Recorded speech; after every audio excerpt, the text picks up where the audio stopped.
नमस्कार मित्रांनो, स्वागत आहे सर्वांचं आपल्या या यूट्यूब चॅनलवर. मित्रांनो, आजच्या या सेशनमध्ये आपण मराठी व्याकरणावरील 30 प्रश्न महत्त्वाचे या ठिकाणी पाहणार आहोत आणि असेच प्रश्न परीक्षेला विचारले जात आहेत मित्रांनो. ठीक आहे, आजचा हा सेशन अतिशय महत्त्वाचा असणार आहे. त्यापूर्वी तुम्ही आपल्या चॅनलवरती नवीन असाल तर आपल्या चॅनलला सबस्क्राईब करा, कारण दररोज आपण आपल्या या चॅनलवरती नवनवीन व्हिडिओज टाकत असतो मित्रांनो. ठीक आहे, चला प्रश्न बघायचा आहे. खालीलपैकी नाम नसलेला शब्द कोणता? आता बघा, प्रश्न असा विचारलेला आहे, नाम नसलेला शब्द, परंतु आपल्याला पर्यायामध्ये बघा, आता नाम नसलेला म्हटलं तर या प्रश्नाचं उत्तर असणार आहे पर्याय वसुंधर, आहे की नाही.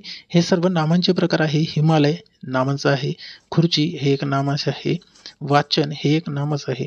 आपल्याला विचारलंय की नाम नसलेला शब्द सुंदर. ओके, लक्षात ठेवायचं आहे. प्रश्न क्रमांक दुसरा बघा, ती खूप सुंदर गाणी गाते, या वाक्यातील विशेषण ओळखा. काय ओळखायचं आहे? विशेषण. आता या वाक्यातील विशेषण काय आहे मित्रांनो? पर्याय क सुंदर, आहे की नाही. ती खूप सुंदर गाणे गाते, मग विशेषण काय आहे? तर सुंदर आहे. त्याच्यानंतर 3 नंबरचा प्रश्न बघा, 10 मिनिटात आपण 30 प्रश्न या ठिकाणी कव्हर करणार आहोत. फक्त 10 मिनिटं व्हिडिओ पाहायचा आहे आणि 30 प्रश्नांचा सराव करून घ्यायचा आहे. आपण जवळपास 8 टॉपिक या ठिकाणी घेतलेले आहेत. 8 टॉपिकचा रिव्हिजन फक्त 10 मिनिटामध्ये आपल्याला या ठिकाणी कव्हर करता येतं मित्रांनो. ठीक आहे, त्यासाठी फक्त 10 मिनिटं पहा. व्हिडिओ आवडला तर व्हिडिओला लाईक करायचा आहे. बघा, प्रश्न असा आहे, अरे रे तू नापास झाला, या वाक्यातील केवल प्रयोगी अव्यय कोणता? केवल प्रयोगी अव्यय ओळखायचा आहे. अरे रे तू नापास झाला. तर मित्रांनो, या प्रश्नाचं उत्तर काय असणार आहे? पर्याय अ हा आहे केवल प्रयोगी अव्यय आहे मित्रांनो. ठीक आहे, त्याच्यानंतर 4थ्या नंबरचा प्रश्न बघूया. बघा, प्रश्न काय दिलेला आहे, क्रियापद नसलेले वाक्य कोणते? आता बघा, पर्याय त्याच्यामध्ये आपल्याला वाक्य ओळखायचं आहे क्रियापद नसलेला. ठीक आहे, तर बघा या ठिकाणी असलेले नसलेले यावरती लक्ष द्यायचं आहे मित्रांनो. ठीक आहे, नसलेले वाक्य म्हटलं तर आपल्या या प्रश्नाचं उत्तर काय असणार आहे? पर्याय ड खुर्ची. यामध्ये क्रियापदच नाही. आता बघा, पहिल्या वाक्यामध्ये करतो हे क्रियापद आहे, तो अभ्यास करतो. त्याच्यानंतर ती जेवण करते, ही करते क्रियापदाचा प्रकार आहे. त्याच्यानंतर आम्ही खेळतो, खेळतो हा पण क्रियापदच आहे. म्हणजे या ठिकाणी आपल्या प्रश्नाचं उत्तर काय आहे मित्रांनो? तर खुर्ची आहे.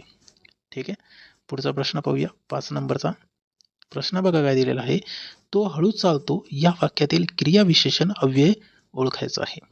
आता बघा, तो हळू चालतो, क्रियाविशेषण, क्रिया कशावर आधारित आहे? हळू, आहे की नाही. मग आपल्या प्रश्नाचं उत्तर काय असणार आहे? पर्याय ब हळू. ठीक आहे, क्रियाविशेषण. त्याच्यानंतर एकवचन अनेकवचनावरचे प्रश्न बघा, झाड या शब्दाचे अनेकवचन काय? मित्रांनो, असेच प्रश्न येत आहे बरं. तुम्ही म्हणाल एवढे इझी का घेत आहे? तर इझीच प्रश्न येत आहे मित्रांनो.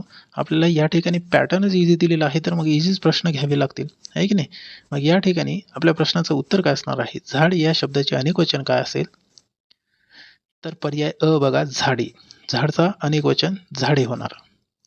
त्याच्यानंतर 7 नंबरचा प्रश्न प्रश्न बघा, मुलगा या शब्दाचे अनेकवचन ओळखा. मुलगा या शब्दाचे अनेकवचन ओळखायचं होतं मित्रांनो. या प्रश्नाचं उत्तर आहे पर्याय ब मुले. ओके, मुलगा या शब्दाचं अनेकवचन काय असणार आहे? तर मुले. त्याच्यानंतर 8 नंबरचा प्रश्न पहा. प्रश्न काय दिलेला आहे बघा, खालीलपैकी एकवचनी शब्द कोणता? आता बघा, एकवचनी विचारले तर आपल्या प्रश्नाचं उत्तर आहे मित्रांनो पर्याय क नदी. नदी हे जे आहे तर एकवचनी शब्द आहे. आता बघा, पुस्तकचं पुस्तके, रस्ताचं रस्ते, फुलचं फुले, आहे की नाही. हे काय झाले? अनेकवचनी. ठीक आहे, पुस्तकचं पुस्तक होणार. ठीक आहे, एकवचन, हे एकवचन पुस्तक, तर अनेकवचन काय होईल? पुस्तके. आता रस्ता हे काय आहे? एकवचन, त्याचे अनेकवचन रस्ते होणार. फूल, फूल हे एकवचन आहे, अनेकवचन फुले, आहे की नाही. ठीक आहे, चला 9 नंबरचा प्रश्न बघूया काय दिलेला आहे. घर या शब्दाचे अनेकवचन काय? मित्रांनो, घर या शब्दाचं अनेकवचन घरे होणार. ओके, त्याच्यानंतरचा प्रश्न बघूया 10 नंबरचा. फास्ट रिव्हिजन घेऊया. खालीलपैकी अनेकवचनी शब्द ओळखा. अनेकवचनी शब्द 4 पर्यायापैकी अनेकवचनी शब्द कोणता असणार आहे? तर वह्या. एकवचनी शब्द काय होईल? तर वही. ओके, लक्षात ठेवायचं आहे मित्रांनो. पुढचा प्रश्न पाहण्याआधी तुम्ही आपल्या चॅनलवरती नवीन असाल तर आपल्या चॅनलला सबस्क्राईब करा. सोबतच व्हिडिओची लिंक आपल्या मित्रांपर्यंत शेअर करा मित्रांनो. दररोज आपण आपल्या या चॅनलवरती अशाच पद्धतीचे व्हिडिओज या ठिकाणी टाकत असतो मित्रांनो. ठीक आहे, आता बघा, लिंगावरती प्रश्न कसे विचारले जात आहे. विद्यार्थी या शब्दाचे स्त्रीलिंग रूप काय? आता विद्यार्थीचे स्त्रीलिंग रूप काय असणार आहे? तर विद्यार्थिनी पर्याय अ बरोबर आहे.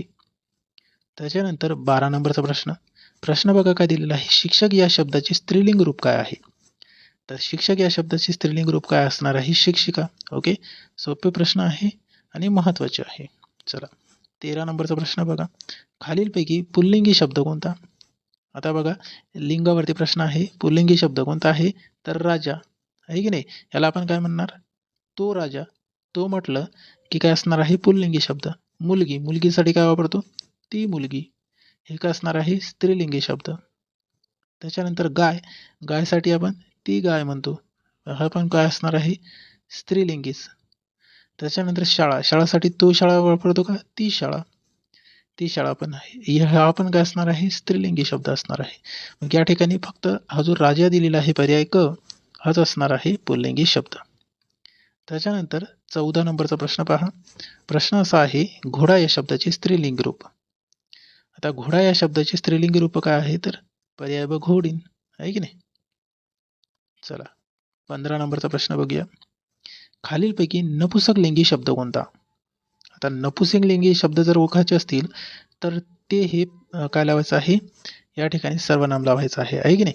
आता बघा या ठिकाणी मुलगा आहे. मुलगासाठी काय वापरणार? तो मुलगा म्हणजे पुल्लिंगी शब्द झाला. ठीक आहे. त्याच्यानंतर मुलगी म्हणजे आपण या ठिकाणी आताच बघितलं ती मुलगी. मग हे हा जो शब्द झाला हा स्त्रीलिंगी असणार. त्याच्यानंतर पुस्तक. आहे की नाही? आता हे जो पुस्तक आहे या पुस्तकाला तो पुस्तक म्हणतो का आपण? नाही. ती पुस्तक म्हणतो का? नाही. मग आपण काय म्हणतो याला? ते पुस्तक. आहे की नाही? ते पुस्तक म्हणजे हा काय झालं? नपुंसकलिंगी. विचारलं नपुंसकलिंगी म्हणजे पर्याय क आपल्या प्रश्नाचं उत्तर असणार आहे. वाघसाठी काय म्हणतो? तो वाघ म्हणतो. आहे की नाही? पुल्लिंगी शब्द झाला. ओके. अशा पद्धतीने लक्षात ठेवायचं. आता काळ व काळांचे प्रकारावरचे प्रश्न बघूया. प्रश्न इम्पॉर्टंट आहे बघा. मी आंबा खातो या वाक्याचा काळ ओळखा. आता या प्रश्नाचं उत्तर काय असणार आहे? पर्याय अ वर्तमान काळ. मी आंबा खातो. वर्तमान काळाचं आहे वाक्य. ठीक आहे. त्याच्यानंतर 17 नंबरचा प्रश्न. तो काल शाळेत गेला होता. ओके. या वाक्याचा काळ ओळखा. तो काल शाळेत गेला होता या वाक्याचा काळ असणार आहे पर्याय ड पूर्ण भूतकाळ. ठीक आहे. त्याच्यानंतर 18 नंबरचा प्रश्न. प्रश्न असा आहे, मी उद्या बाजारात जाईन या वाक्याचा काळ ओळखा. जाईल. जाईल म्हणजे भविष्यकाळ. भविष्यात गेलेली गोष्ट आहे की नाही? मग या प्रश्नाचं उत्तर काय असणार आहे? भविष्यकाळ. आहे की नाही?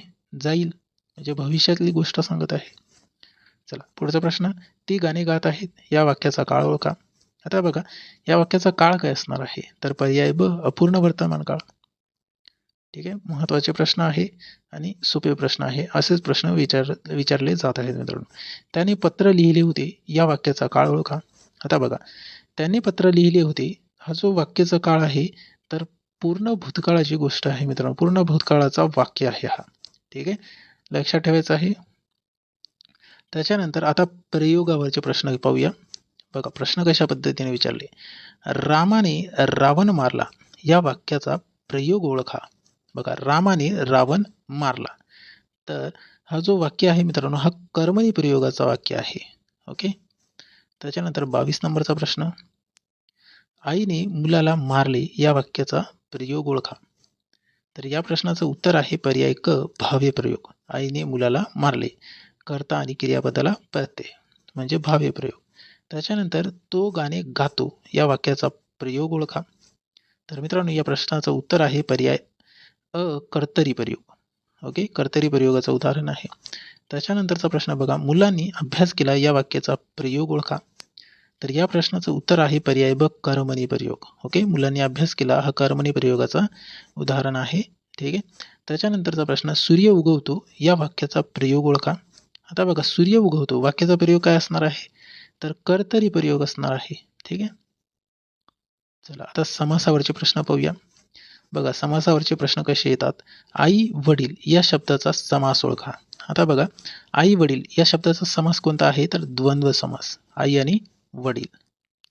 त्याच्यानंतर 27 नंबरचा प्रश्न. वनभोजन या शब्दाचा समास ओळखा.